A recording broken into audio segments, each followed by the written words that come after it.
بسم الله الرحمن الرحیم. پہلا کلمہ طیب لا الہ الا اللہ محمد رسول اللہ.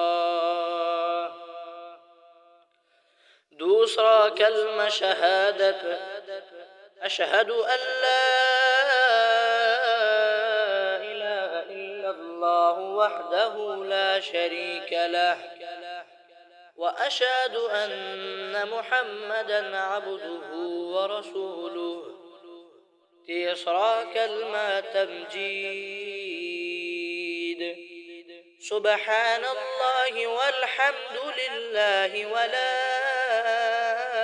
إله إلا الله والله أكبر ولا حول ولا قوة إلا بالله العلي العظيم. چوتھا کلمہ توحید لا إله إلا الله وحده لا شريك له له الملك وله الحمد يحيي ويميت وهو حي لا يموت بيده الخير وهو على كل شيء قدير. پانچواں کلمہ سید الاستغفار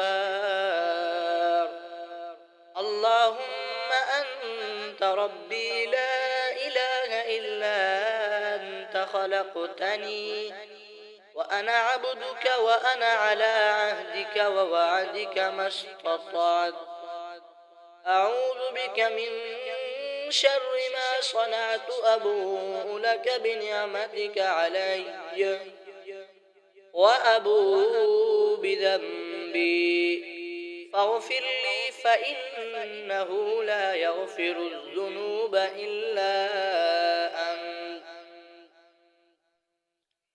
چھٹا کلمہ رد کفر اللهم إني أعوذ بك من أن أشرك بك شيئا وأنا أعلم به وأستغفرك لما لا أعلم به.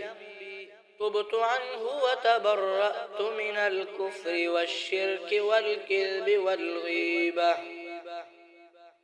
والغيبة والبدعة والنميمة والفواحش والبهتان والمعاصي كلها وأسلمت وأقول لا إله إلا الله محمد رسول الله.